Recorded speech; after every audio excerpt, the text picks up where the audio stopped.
Good evening. This is the Mothman Podcast, and you're listening to another episode. Tonight, we're going back. We had a podcast some time back. It's called, Did E.T. Go Home? Well, tonight's podcast is a little episode that you guys have asked for. It's on UFOs, and the title is Proof That E.T. Has Not Gone Home. So, again, welcome to Mothman. I'm Daryl, and in the studio with me is... I'm Amanda. And we thank you for listening to us tonight. So, Amanda, I guess to start with, we need to go back to the subject of UFOs goes all the way back to, I guess, the Bible, right? Yeah, it goes back to ancient times. There's a lot of evidence, and we can go all the way back to the book of Ezekiel. And in the book of Ezekiel, he talks about seeing a wheel within a wheel is the way he describes it, that it's in the sky, and he looks to the sky and he sees a wheel within a wheel.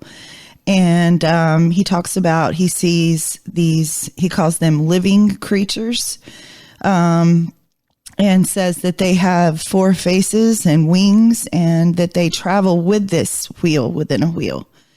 And there's been a lot of descriptions of it and a lot of different images of it. But to me, when I hear that image, wheel within a wheel, I think of a classic UFO, a classic flying disc, saucer, right? Flying saucer, right. Exactly. And if you think about, it's round, and at the bottom, people often describe another round wheel that spins, that seems to be giving it lift. And another thing that Ezekiel describes is that you see eyes all the way around this wheel. Which could be interpreted as lights. Absolutely. It could be lights, because if you think about it, people always describe eyes as the light of the soul, and eyes is another word for lights. And it could easily be that he was seeing a flying saucer. And when you speak of 4 heads, that could also be some type of helmet. It could. That could be interpreted as having 4 different sides. That's right. It could. He doesn't describe it up close. And it could definitely have been a helmet. And in ancient times, you also see this. You don't see this just in the Middle East coming out of the book of Ezekiel. You also see it from the Hindu Vedas in India. They describe a flying object as well that the gods flew on, and how there were wars in the heavens with these gods flying in these flying objects. So you've got that as well. And then one more place you see this is in ancient Egypt. We see some carvings on some of the temples that look like, one looks like a helicopter, to be honest. And you also have a flying saucer looking object. And people always ask, where did the Egyptians get these ideas? They're not any kind of hieroglyph that was known in the Egyptian alphabet. So those are just some ancient examples we see. Well, we also go back and we start looking at pictures on the walls of some of the pyramids, and looking at some of the pictures that we see in the Egyptian history. Mm-hmm. And then we can go back to South America and start looking at the Amazon. And, absolutely. Some of the tribes down in South America that were drawing the same images yes. on their walls. Now, it's not like today where you can get on the internet and look up an image of a flying saucer, and you can see what it was posted in Europe or see what's posted in the United States. These are countries that had no way of getting this that information. You could not travel. Right. You couldn't cross the Pacific at that time. You couldn't cross the Atlantic to get to the Middle East or anything at that time. So, it kind of makes us wonder, how did these people see the same images that were seen on the other side of the world? Absolutely. So that's making it good. And you were talking about, lift and some of the scientific evidence of lift. And that brings up the topic of one of your subjects is Tulsa. Tesla. Yeah. Tesla. Right. Like the car, right? Yeah, absolutely. Exactly. Like the car. Nikola Tesla is interesting. I don't know if anyone knows a whole lot about him, but he had a lot to do with developing electricity. And at one point early in his career, he had kind of like built a radio, and he said that he was receiving messages from outer space. He only was familiar with the planet Mars. He wasn't really familiar with any other planets. So he said that he was speaking with Martians and that they were telling him how to develop the electricity and how to develop some of the inventions that he came up with. So there's an interesting one that I only heard about that recently. I've always been fascinated with Tesla because he did accomplish so much. Scientists tell us that 80% of all of the technology that we use, including electricity, came from Tesla. And you kind of wonder, like, was he communicating with something more advanced that was giving him knowledge to come up with these inventions that he did? Well, you know, one of the reasons he believed it was Mars is because Mars, the rotation of the two planets, Earth and Mars, they're at the closest range in like a year and a few months. Mm-hmm. And he was getting whatever the year and few months is. You know, I'm sorry, I can't give you the exact months, but that's when he would get the strongest signals. So that's his interpretation that it was coming from Mars. Yeah, yeah. And we know now, you know, it couldn't have been from Mars, but it could have been something maybe hanging out on Mars. We don't know. Well, a repeater or something. Yeah, definitely. And also, you know, with his records and everything that he had, once he passed away, the government came in and confiscated all those records. They did. And those records have never been made public or available to the public. You can't really get them through the Freedom of Information Act, which I find interesting. And we don't know what the government has done with those or what they said, if perhaps the government has even used them to make advanced technology for ourselves.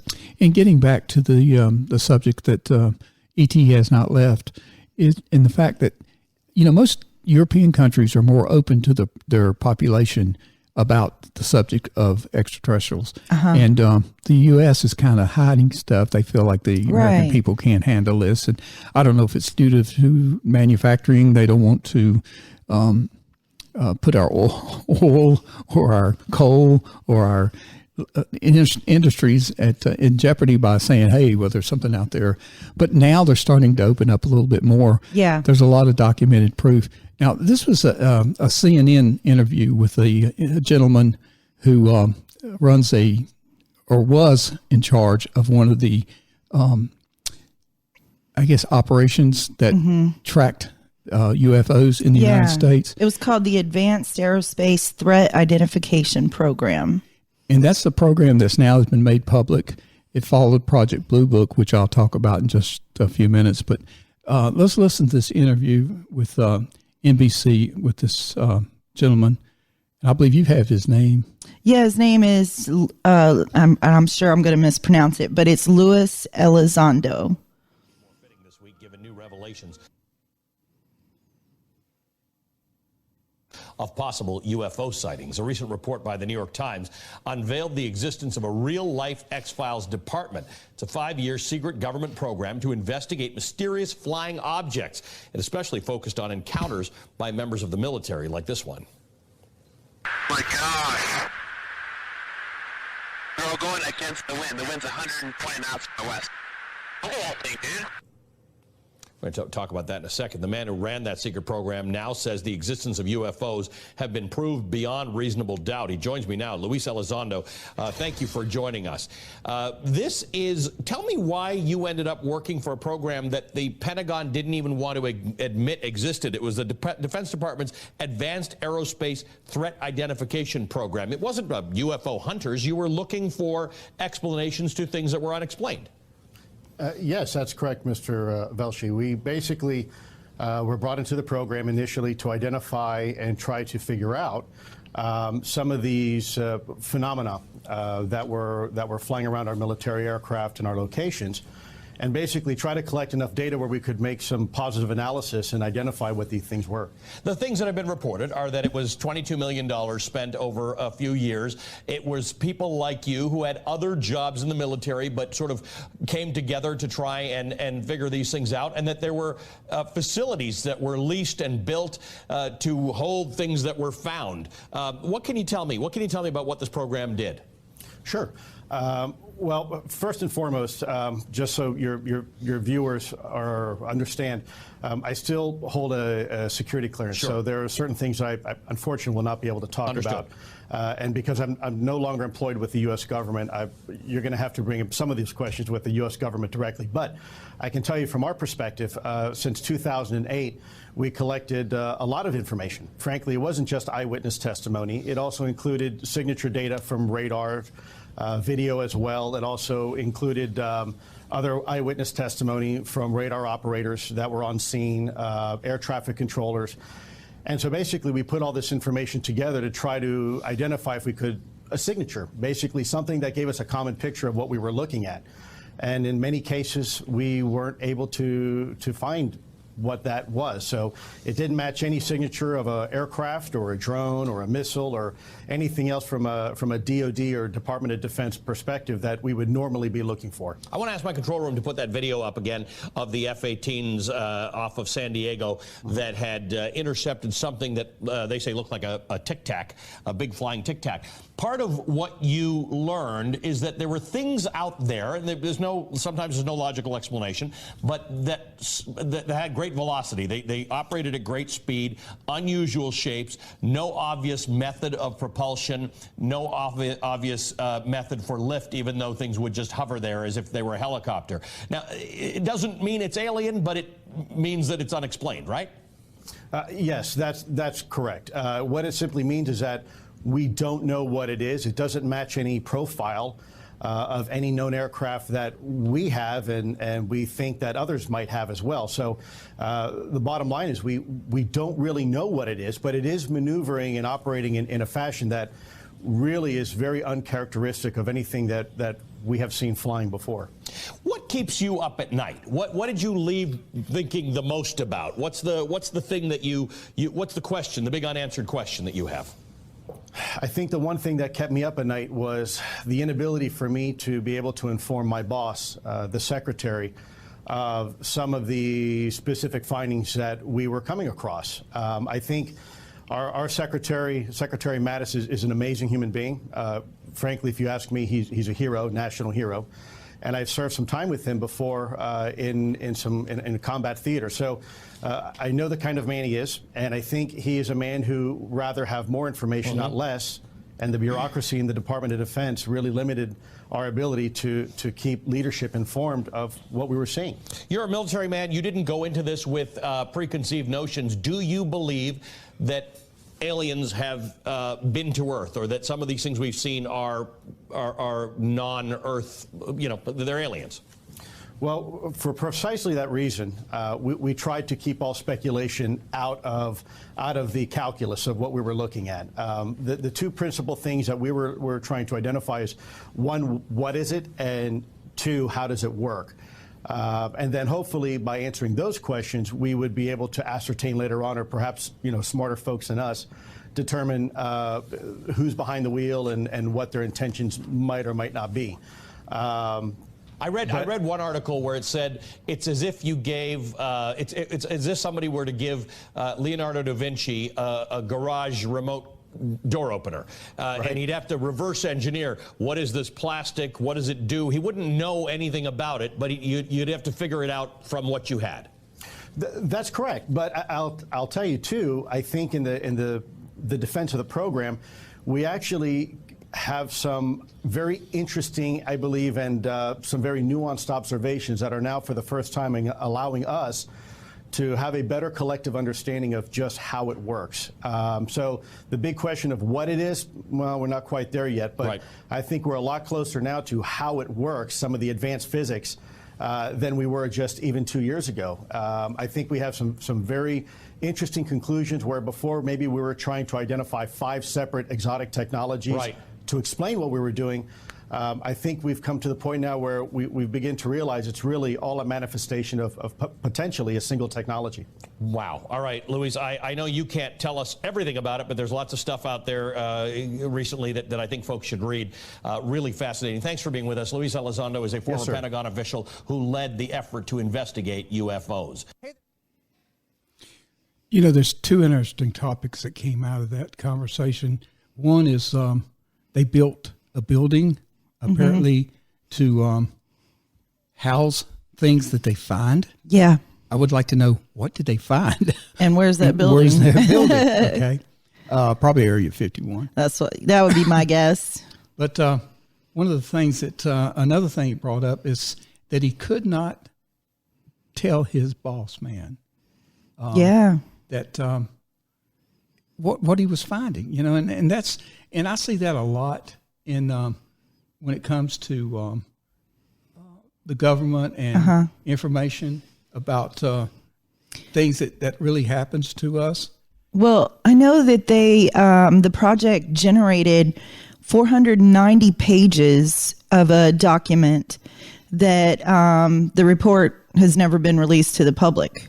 And you kind of wonder, like, not just what's in that building, but what is this report say? What were their findings? But what aren't they telling us? That information has not been released under the information. No, it's never been released. Freedom of Information Act. No. So, okay, we've got another interview with him that was done with CNN. So I wanted you to listen to this interview. Who ran the covert government program up until this last November, Luis Elizondo. Luis, thank you so much for your time tonight. I mean, first, tell us what the purpose of the program was and why it was so secretive. Sure. The purpose of the program, Advanced Aerospace Threat Identification Program, was really designed to do just that. From a national security perspective, identify those things that we see, whether we see them electro-optically, we see them with radar, we see them as eyewitness reports, through a myriad of different ways and avenues that we receive the information, and try to ascertain and determine if that information is a potential threat to national security, in a nutshell. So what did you find? Well, we found a lot. I think it's probably been a little bit mischaracterized in some of the social media you see and what people put out, because a lot of times when we don't have a lot of information, we tend to fill in those gaps with what we think is logical. And there's still, by the way, a lot we really don't know. I think what's important is that we have identified some very, very interesting, anomalous type of aircraft. Let's call them aircraft. Things that don't have any obvious flight surfaces, any obvious forms of propulsion, and maneuvering in ways that include extreme maneuverability beyond, I would submit, the healthy G-forces of a human or anything biological, hypersonic velocities, low observability, positive lift, again, seemingly in defying the laws of aerodynamics. So people are talking. Think, I mean, but do you believe, when you get that Navy pilot saying what he said, do you think that was, a UFO? To obviously, I don't have any other word to use, or that, or something else? Sure, that's a great question. Keeping in mind, it's not just the pilot's testimony on an observation. Sure, when someone comes to you who's in charge of a multi-million-dollar weapon platform, who maintains a top-secret security clearance, who is paid and trusted by this country to go fight wars and to fly over cities with live munitions, and by the way, they're trained observers with millions of dollars invested in their training. Yep. I would submit to you it's pretty compelling. But on top of that, it's not just the eyewitness testimony. It is actual electro-optical data and radar returns. It's also people like radar operators and air traffic controllers. So I think the discussion should be maybe a little bit broader than that. I think people are focusing just on 2 videos coming from a set of F-18s when really it's a lot more than that. So recently, I guess it was in October, astronomers spotted what they say could be the first interstellar asteroid. You see it there, kind of that strange shape from beyond the solar system. What do you see when you look at that? Well, Ms. Burnett, I have to admit to you, when I ran this program, I was fundamentally looking at, my colleagues looking at two things. Yeah. What is it and how does it work? We have deliberately stayed away from going down the rabbit hole of who's behind the wheel and what are their intentions. Yeah. Because a lot of people have a lot of feelings towards that and are very emotional about that. And what I wanted to do was to allow the data to speak for itself and then use that data to inform leadership, senior DoD leadership, about the potential threat that these type of technologies pose to national security, especially over any type of controlled airspace that we might have. So I'm not trying to be evasive in any way or vague with your answer, but yeah. Well, I think there's a lot of possibilities. Look, and I know you think it's important. I know you think that the government didn't take the threat seriously enough. So let me just ask you point blank the question. Do you believe that life from somewhere else, while you ran this program, came here, visited, observed? I will tell you unequivocally that through the observation, scientific methodologies that were applied to look at this phenomena, that these aircraft, we'll call them aircraft, are displaying characteristics that are not currently within the U.S. inventory, nor in any foreign inventory that we are aware of. So I know you're being clear, but I mean, the answer is yes. I can't speak on behalf of the government. Obviously, I'm not in the U.S. government anymore. My personal belief is that there is very compelling evidence that we may not be alone, whatever that means. Wow, there you have it, from a guy who looked deeply into this stuff on behalf of the government, on behalf of the Department of Defense, and with a mandate from the government, like, find out what's going on. And here he says, yeah, there's a really good chance that we are not alone. Not just that we're not alone, but that ET is here. Here amongst us right now. And that's that brings up another subject when I see them or listen to them talking about that object that entered the solar system from beyond our solar system. Mm-hmm. And that brings up a subject which you have discussed with me in the past, and I was not familiar with it, and I don't know if all of our viewers are, but we're talking about the bears, and we're talking about... the tardigrades. Yeah. We took them to the moon, and we might be now... I mean, it looks like we've kind of... creating life on the moon. Exactly. We've created an ET. All right, discuss a little bit about this. Well, it came from a private... project in Israel, and the name of the spacecraft, so it was like a private space enterprise, and the name of the spacecraft was called Bereshit, and that is the first word of the Torah, or the book of Genesis, is Bereshit. And so it means in the beginning. So they were really excited. They were going to do a lot of experiments. They had all these experiments on board. This was unmanned, and they were going to land on the moon and receive data from these experiments for a period of time in order to, kind of find out how things do in microgravity.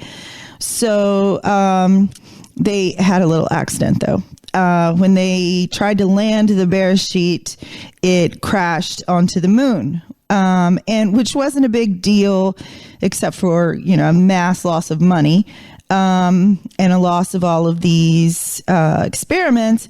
But what really became the problem was when they disclosed that on board there were these creatures called tardigrades, and tardigrades are they're from our planet, and they are microscopic. We assume they're from our planet. We do. We assume they're from our planet. They do have DNA that is unlike any DNA on the planet, and they live in basically pond water, and they're microscopic, and they look like little 6-legged bears. They're absolutely adorable. The only problem is you can't see them. To look under a microscope to see them. Right? Yeah, exactly. But they revealed that they had accidentally crashed all these tardigrades onto the moon as well.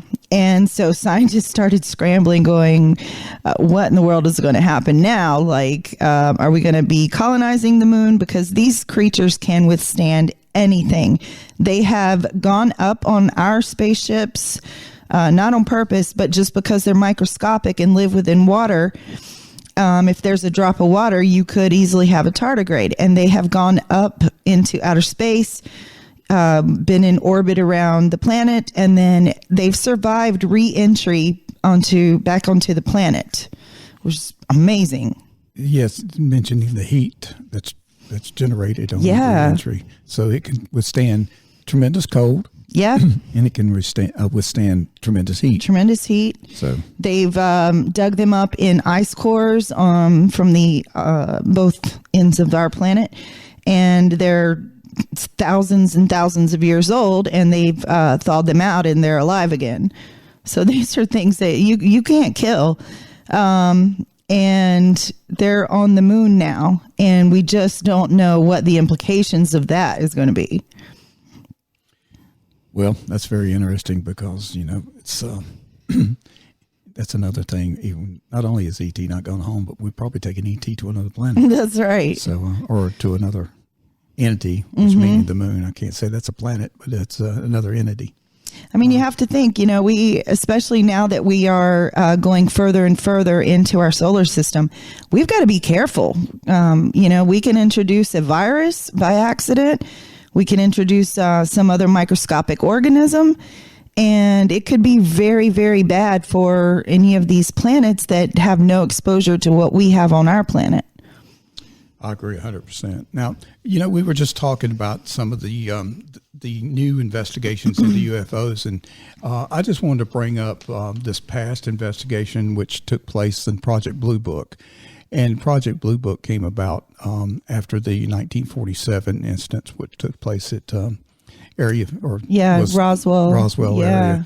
And it all started in 1952, and this project ran through December of 1969 when the order was given to terminate the project, but the project officially didn't stop until January 1970. And it had two things. It was to try to see if there was a threat to national security and to scientifically analyze UFO-related data.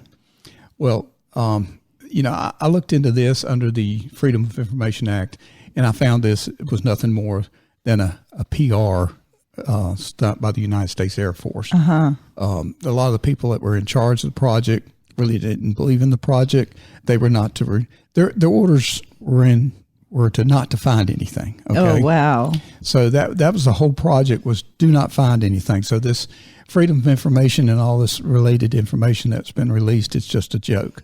Almost like pandering to people, right. Like, hey, go take their story down, but that's it. That's it. And they did 12,618 UFO studies. Most of them were studies that didn't need to take place. They were not anything to do with a scientific phenomena. They knew what it was. They knew it was clouds, stars. Oh, wow. U-2 flights, this sort of thing. So, but there was a percentage of them that was unclassified and unexplained.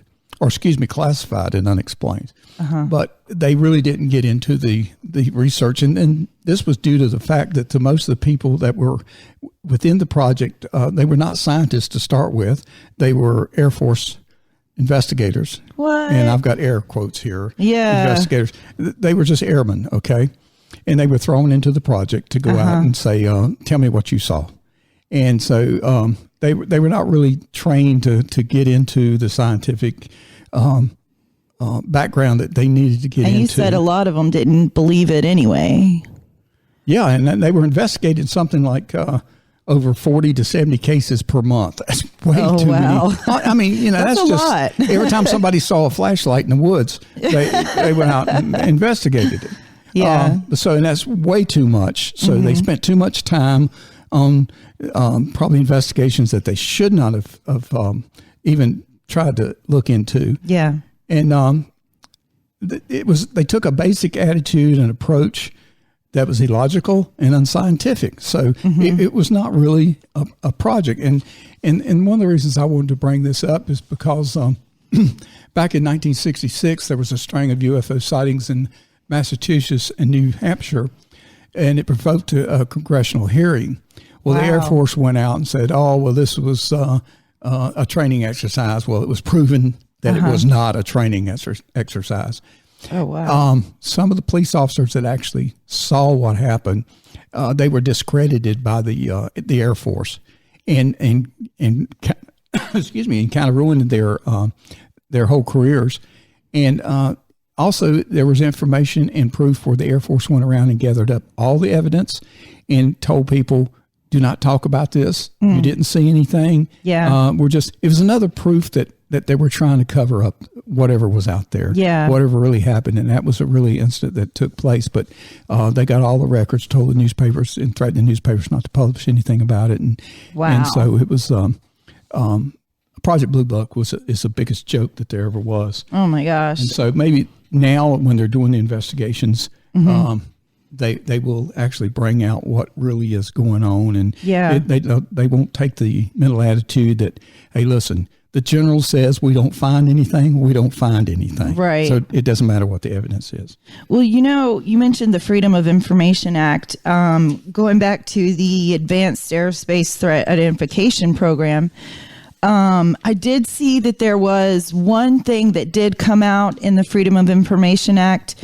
Now, they were the ones who did release the recent video of the F-18 pilots saying, we don't know what that is. Look how fast it's going. It's going against the wind. How many knots is it doing?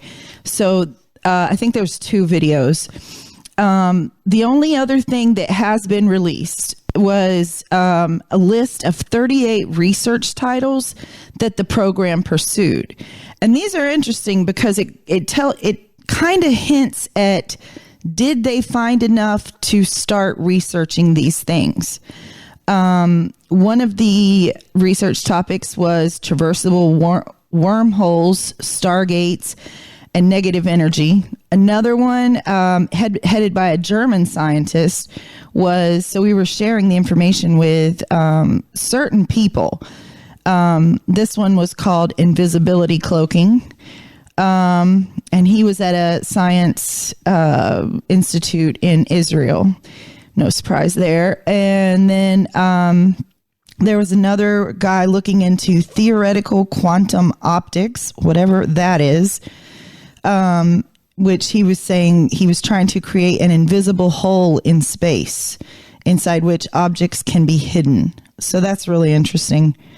And let's see, one more was warp drive, dark energy, and the manipulation of extra dimensions. So those are a couple of research titles that they were pursuing based on whatever their findings were, that they won't tell us what their findings are. Right. And this is going to be going on and on. And I believe you mentioned before the podcast to me that you'd heard this, and I think I'd heard it also, that probably within the next 15 to 20 years, there's probably going to be contact with with another. They're probably, like, I think that what is this guy's name? Luis Elizondo. I think what he's hinting at is that they're here. But all the other scientists that, like we were talking about before the podcast, they're hinting at that not only are they going to be here, but we're going to know who they are. So that, right. I mean, that's pretty interesting. I mean, everything's changing. Everything, the whole world, the whole attitude of everything is changing. And even in the parliament in Russia, if you call it their parliament, I'm not sure how their government is laid out, but they were discussing interstellar law. Yeah. That's right. Is that what I heard? They were discussing what did they call it? Interstellar politics. Interstellar policy in politics. Yeah. So they're getting serious about this stuff. So, yeah. And we don't know what the Russians have. They seem to be having more contact than we are, or they're letting their people know that they're having more contact with them than we are. But Also, I don't know if our government thinks we're going to like panic. I think it would just be exciting. Well, I don't know. You don't know? I don't know. Think about the stock market. Oh, this is true. Stock market is falling now because of China. So what would happen if we found out that, hey, we're going to be doing dealings with Taranturon, that's in another... And we're imposing tariffs on planet Nibiru. So, yeah, I mean, there's a lot of things out there, you know.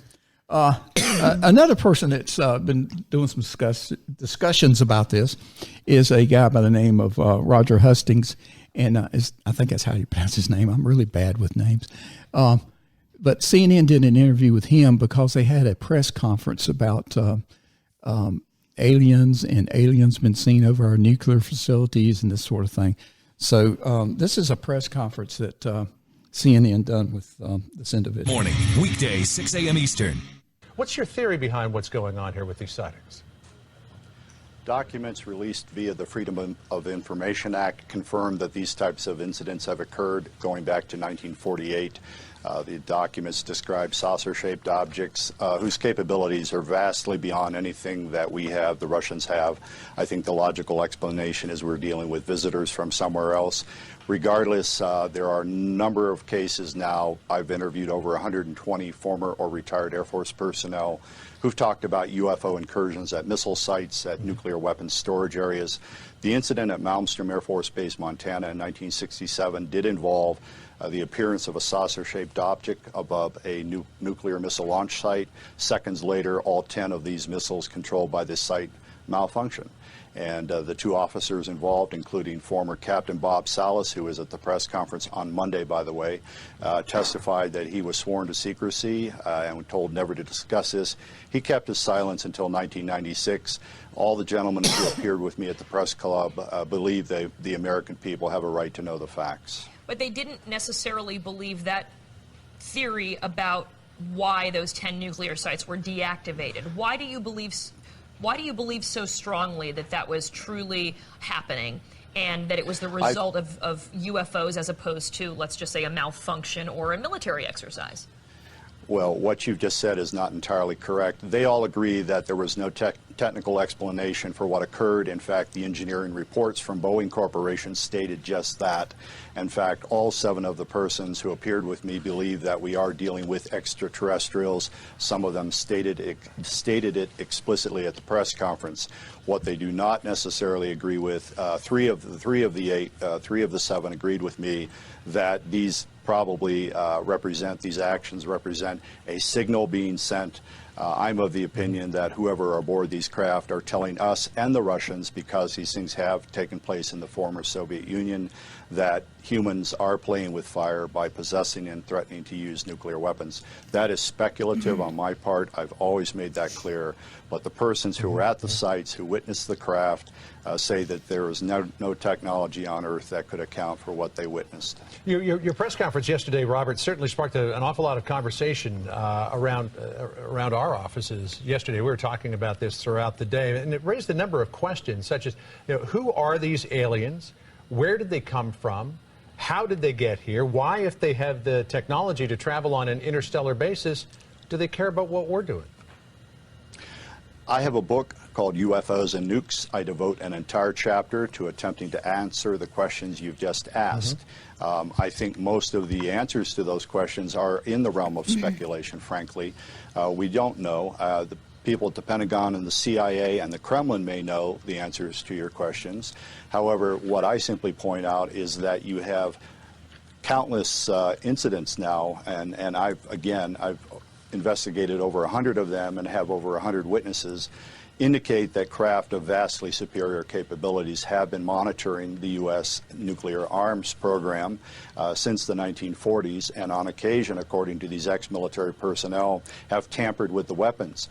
What I also point out is the persons who spoke with me on Monday, by the way, again at the press club, were persons who were vetted by the U.S. government to launch or otherwise operate weapons of mass destruction. Right. These are clearly level-headed persons that are now saying that UFOs have shut down our nuclear weapons.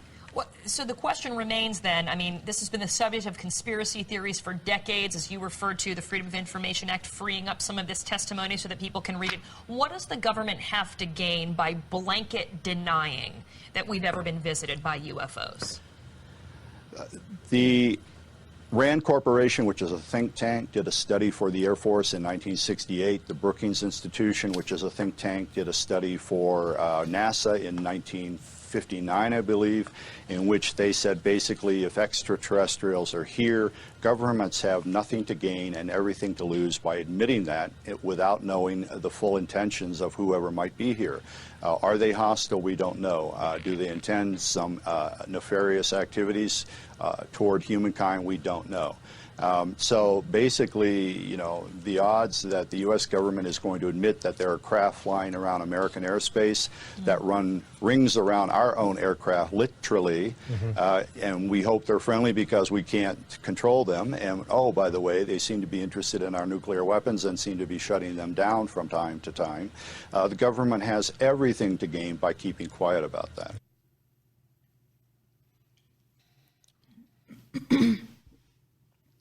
So they seem to be not dismantling, but disabling our nuclear weapons, and even at some nuclear power plants, which is really odd. And when I heard this, Daryl, I was thinking, I wonder if Russia is experiencing the same thing.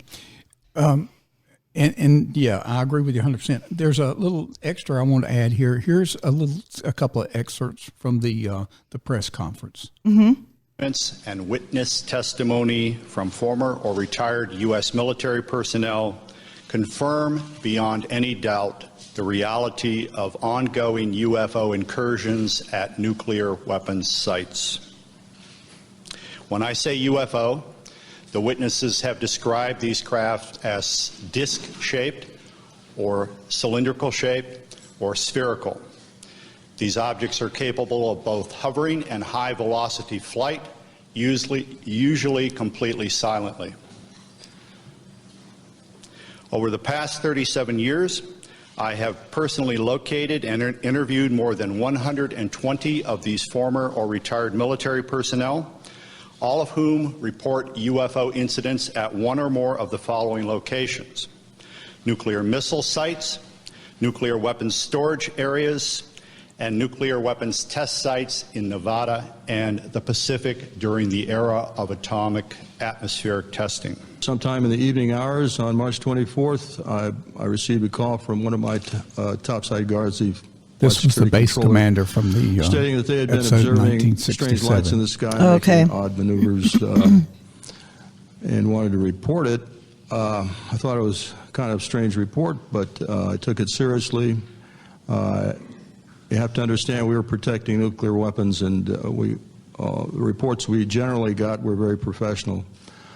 At any rate, I kind of dismissed the call. He called back about 5 minutes later. This time he was screaming into the phone saying they're looking at an object, a red glowing object hovering just above our front gate. Right above us, there's a huge this white was one of the thing, guards there pulsating at the light above us, and I had to call them to make sure I wasn't seeing anything.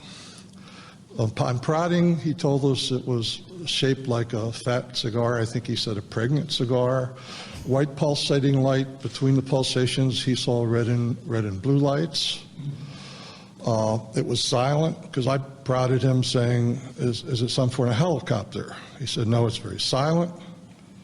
We're talking to him for several minutes, and he says it's starting to move away along our access road. I believe, these gentlemen believe, that this planet is being visited by beings from another world who, for whatever reason, have taken an interest in the nuclear arms race which began at the end of World War II. Regarding the missile shutdown incidents, my opinion, their opinion, is that whoever are aboard these craft are sending a signal to both Washington and Moscow, among others, that we are playing with fire, that the possession and threatened use of nuclear weapons potentially threatens the human race, and the integrity of the planetary environment. So there it is. More evidence that ET has not gone home and will be here for some time. And that they're intervening in some negative behavior on our part. Yeah, but you were going on to say that, that you're talking about Russia. Mm-hmm. And what was, Russia is more open to the public than we are when it comes to different things that's happened. Yeah. But there was an incident that took place back in 1959. Yeah, the Dyatlov, excuse me, I don't speak Russian at all. The Dyatlov Pass incident, named for one of the guys that was on this trip, named Igor Dyatlov. And before I even get into it, I just want to say I just found out this morning when I was looking into this that Russia is reopening the case because people are saying, look, we're not happy with the answers we have. We need to know what happened. And so they're saying, okay, let's reopen the case. Let's present the files that we have. So basically what happened was there were these 9 skier hiker guys and girls, and they had this trek planned into the northern Ural Mountains, which was part of the former Soviet Union. And what happened on this trip is very unclear. And I'm just going to give you the facts that we do know. They told the last town that they left that they would notify them. I think it was like a week and a half later, and as to where they were, and to wait for that next notification. Well, one guy got lucky because he said, I'm not feeling well. I think I'm coming down with the flu. I don't think it would be best for me to go on this trip. And he turned around and returned back to their college. But the rest of the people, these 9 skiers, they went on and they went well deep into the mountains, and they had a specific trek planned out. And this was supposed to be kind of like a really fun trip. And all we know is that something happened during the night. They had 2 tents set up, and something caused them to literally claw their way out of the tent and flee the campsite. Some of them completely inadequately dressed or partially dressed.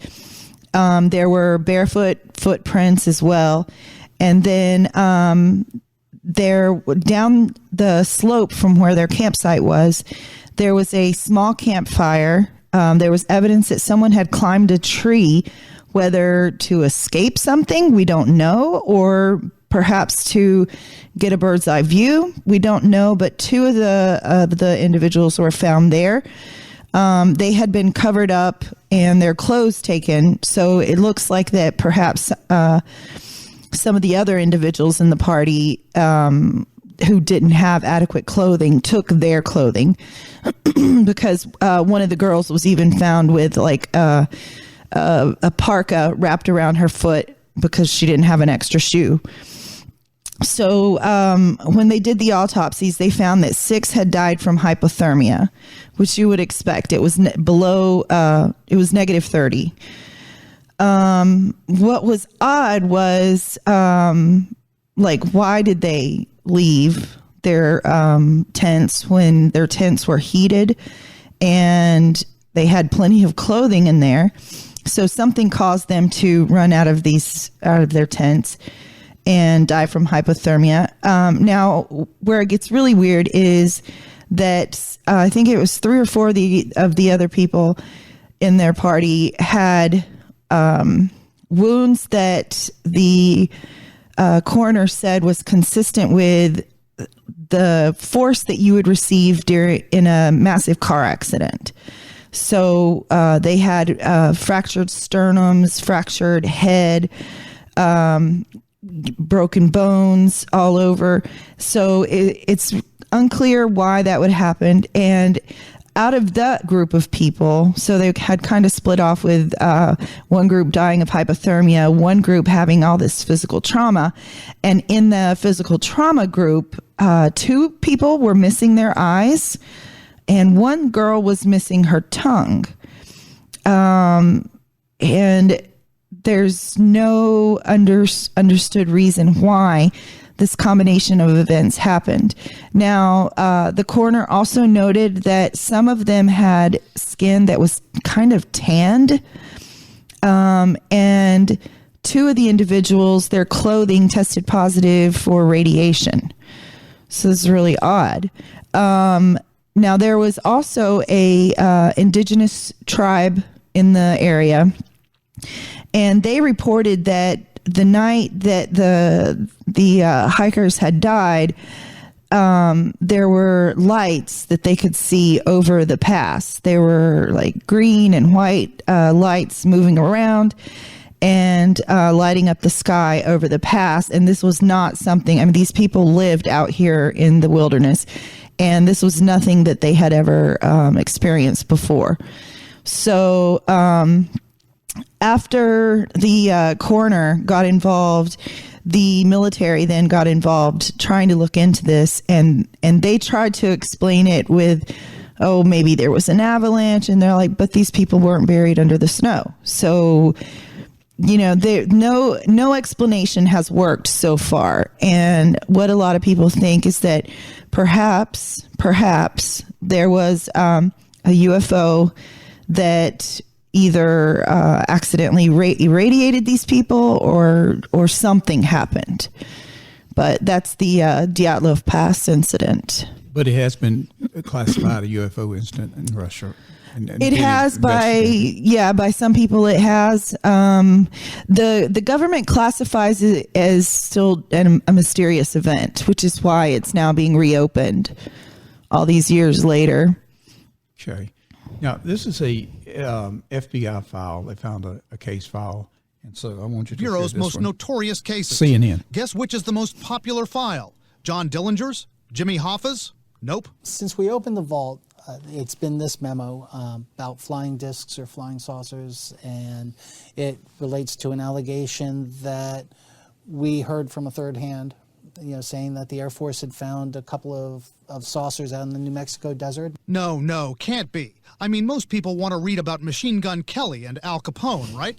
You would think so, but this memo itself has gotten over 1 million page views in 2 years since we put it up. Al Capone doesn't make our top 50. The memo's all of 2 paragraphs. Agent Guy Huddle, then head of the FBI's Washington field office, writes that an Air Force investigator stated that 3 so-called flying saucers had been recovered in New Mexico. They were described as being circular in shape with raised centers, approximately 50 feet in diameter. Not only that, each one was occupied by 3 bodies of human shape, but only 3 feet tall, dressed in metallic cloth of a very fine texture. Each body was bandaged in a manner similar to the blackout suits used by speed flyers and test pilots. John Fox is the FBI's historian. This was never followed up on, right? No, in fact, it says right here, no further evaluation was attempted concerning the above. Why not? From what's written here, from what we can read, it certainly looks like they thought that this was third-hand information, that this was not necessarily a hoax, which it could well have been, but that someone was simply reporting hearsay. And it was more for the Air Force to look into, along with countless other reports of UFOs in Roswell, New Mexico, and elsewhere, reports that were never substantiated. One reason the memo from Agent Hoddle went viral is because when the FBI vault was set up online 2 years ago, tabloids seized on that memo, saying it appeared to back up theories that aliens exist. And it's not just the Guy Hoddle memo that's a favorite. There are hundreds of other pages of memos and files in the FBI vault in the unexplained phenomenon section, all about alien and UFO sightings that are more popular online than the FBI's files on Bonnie and Clyde, serial killer Ted Bundy, and other famous cases. Cases involving Osama bin Laden, investigations into the murders of civil rights leaders, all part of FBI lore. Fox says out of all the strange cases he's come across, the descriptions here of 50-foot diameter saucers and human-shaped, 3-foot tall, metallic clothed aliens. That's unique. So that's the FBI is going into their vault over this too. So, and I found this one classified. It was a CNN report that was talking about classified UFO documents. For decades, and countless conspiracies had developed to explain the unexplained. Well, now UFO enthusiasts have more food for thought, nearly 130,000 pages of it.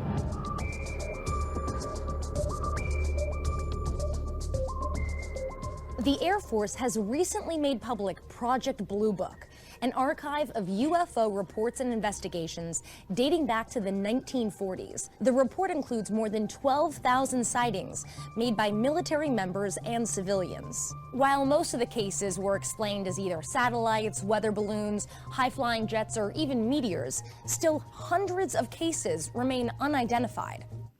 And that's what I wanted to talk about, the Project Blue Book, and tell you that it was just a propaganda because they didn't want to find out anything about the to see if there was a UFO out there. I did find something else that might be interesting, and it's that they found a massive crater under Greenland. Yeah, I heard about that. And NASA's investigating it, but I'm wondering if that's why Trump wants to buy Greenland, because he thinks there's a UFO hidden under there. But also, this was another one by CBS News, and it's some of the scientists have believed that they found a mass structure. And I want you to listen to this one. Earth. Okay. And we have this telescope that's been staring right at it for a number of years. But scientists say something strange keeps getting in between the telescope and the star. They can't figure out what it is. Let's bring in CBS News science contributor Michio Kaku. Okay, what is happening? Why is this star causing scientists to wonder in fascination what might be out there? Well, we don't know, and this could be the biggest story of the past 500 years, bigger than the discovery of America by Columbus, or it could be the biggest wild goose chase since the Loch Ness Monster. Okay, well, now you've given us a huge dichotomy of possibilities. Let's explain it. This is a star called KIC. I like to call it KIC, but it's KIC 8462852. That's its official name. The Kepler Space Telescope is out there. Can you explain why scientists and why space lovers are fascinated by what's happening with this? This star is breaking all the rules. We have to rewrite astronomy textbooks. Basically, if a planet eclipses the mother star, goes in front of the mother star, starlight drops by maybe 1% at maximum. However, starlight has been dropping at 22%. There is a colossal, humongous object of some sort blocking the starlight from this star. Okay, so imagine if you're in a movie theater and you see the spotlight coming from behind you, and on the stage what you're seeing is a huge nebulous rectangle of shadow, and you don't know what's causing the rectangle of shadow on the stage, right? Something like that. Okay, could it be an alien superstructure?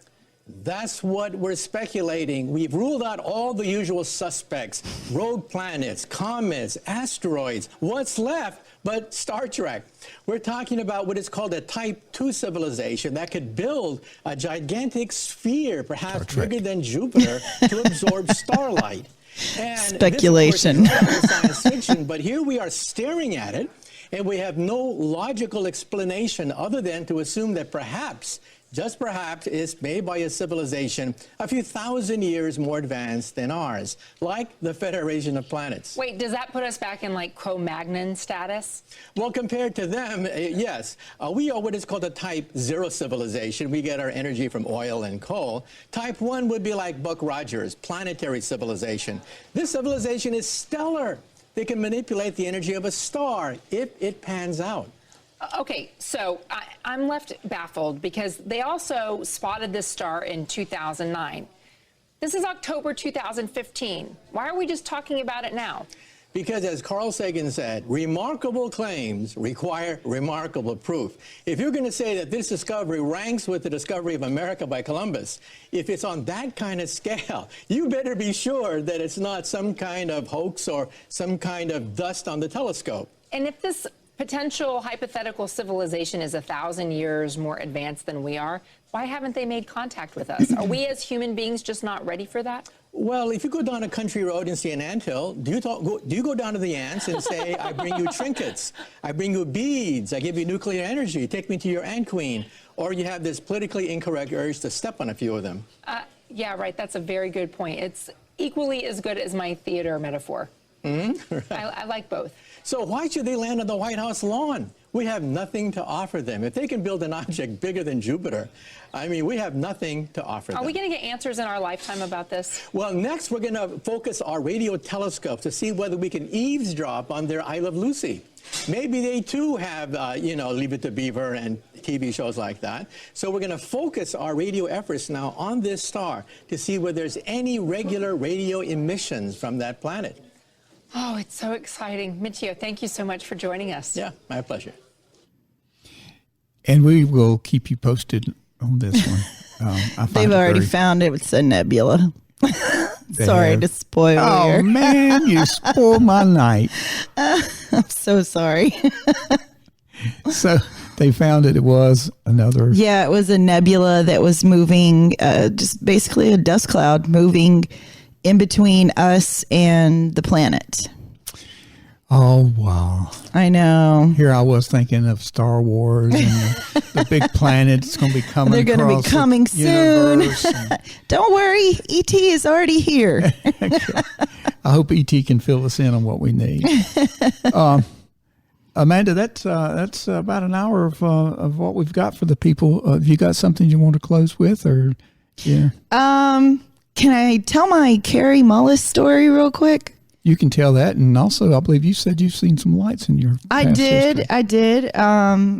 Yeah. Okay. So I'll tell you this one first. Now, unfortunately, we just lost Dr. Mullis. He won the Nobel Prize in Chemistry in 1993. I believe he shared it with another scientist, but he invented basically the way we replicate DNA so that we can study DNA. We would not be able to have a 23andMe idea of your ancestors being Vikings if it wasn't for Dr. Mullis. So he was a really interesting character, and he just died August 7th. Of this month. Yeah, this month, 2019. He was born in 1944. That's right. In Lenore, North Carolina. He was. He was one of us. And he died in Newport, California. So maybe they'll be shipping him back. But well, he was a big surfer, so he loved the surf out in California. Yeah, indeed. But this is a story from 1985, and he often went off to his cabin up in the mountains in Northern California. And he talked about that. He describes this incident in his book. It's called Dancing Naked in the Minefield. Great book. Highly recommend it.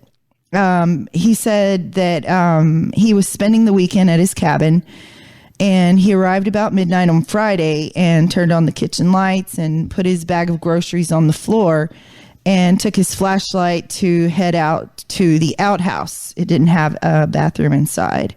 But he says he never made it there. He said, I walked down the steps, I turned right, and then at the far end of the path, under a fir tree, there was something glowing.